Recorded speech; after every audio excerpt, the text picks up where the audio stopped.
Iranian President Hassan Rouhani issued a chilling warning to the U.S.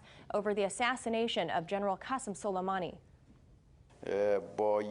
We faced great sorrow and pain in the early days of the year, the martyrdom of our great general, Qasem Soleimani, in a brutal assassination by American officials, mainly by the President of the United States and his Secretary of State.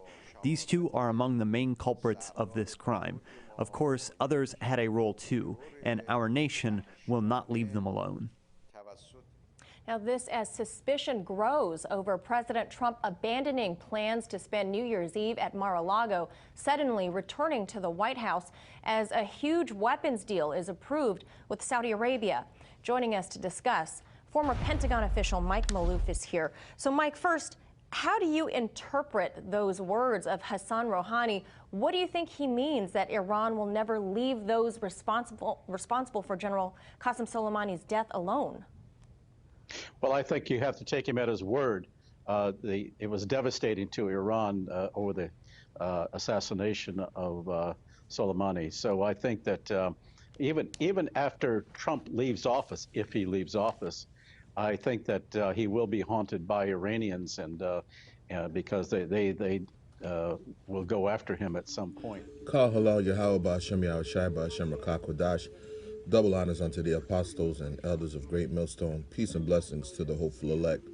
This is 2 Ezra chapter 15, verse 28, and it reads, Behold, a horrible vision, and the appearance thereof from the east, where the nations of the dragons of Arabia shall come out with many chariots, and the multitude of them shall be carried as the wind upon earth, that all they which hear them may fear and tremble.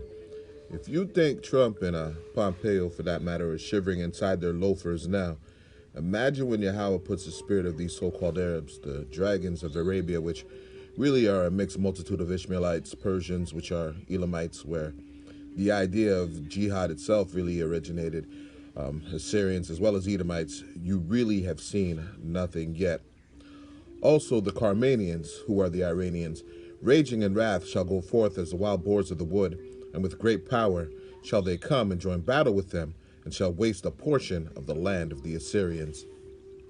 I think the fact that he suddenly came back up to the White House this afternoon, unannounced, and was supposed to have attended that Mar-a-Lago party for New Year's Eve, is telling, at least to me. And 1 Thessalonians chapter 5, verse 2, and it reads, For yourselves know perfectly, starting with the elder apostles on down, and you men of the Lord prophesying the destruction of Babylon, which is America, the end of Esau's rulership and wicked kingdom, that the day of the Lord so cometh as a thief in the night.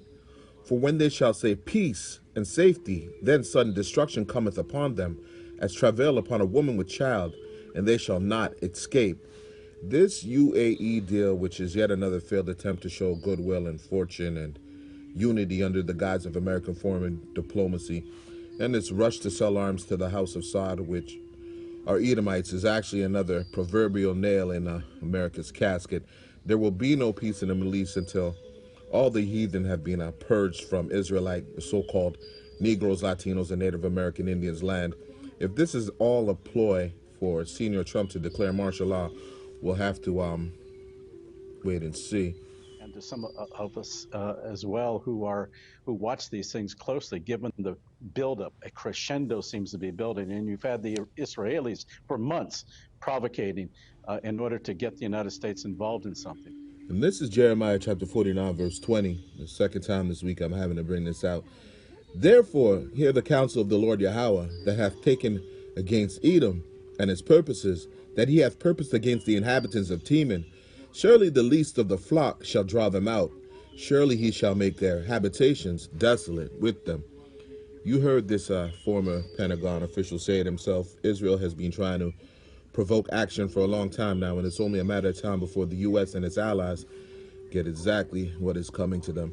Surely the least of the flock, who is Israel, and I believe the Turks have a part to play in this as well, shall draw them out, and surely he shall make their habitations desolate with them. So I think that if you're going to, given that kind of attention, anything can happen at any moment, and that's the concern. As I said, this might very well be a ploy to bring about martial law, allowing Trump to continue on as president. In any event, Trump and the bad barrel of apples he should have got from around him, the leftovers from the Obama administration, they all have been put on notice. Do you think even if, like you said, if President Trump leaves office January 20th, do you think the Iranians will pursue him even as a private civilian? Yes, I do. I think that as well as Pompeo, they're going to be targeted because they made decisions, and that's why they have White House or Secret Service around them for life. At least the president does. I know this is a very serious development, and I think the Iranians will pick and choose their time and targeting. But as these tensions build, anything can set this off, and that's what I'm concerned about. And it could ignite a conflict before January the 20th, and if that happens, then it's going to be a major. It could become a major conflict because the president has already said he will hold Iran responsible. Even the Iraqi militias who were in Iraq, if they attack any U.S. assets on his watch, he's going to take action. He's made that very clear. And I'm going to close out right here. Kal halal Yahweh Ba'Shem Yahushai Ba'Shem Rakakwadash. Through the power and spirit, I hope you are edified. Double honors unto the elders and apostles of Great Millstone who teach it's 100% truth and rule well. Stay strong, Asherallah. Remain circumspect.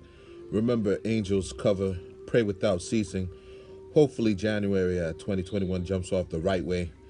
Keep the chariots running. We're coming. We're on our way home. By the way, the UK officially made its Brexit today, so prophecy is definitely coming to pass. Until then, don't take that jab. Don't take that chip. Shalom, Yasharallah. Wa abat babal.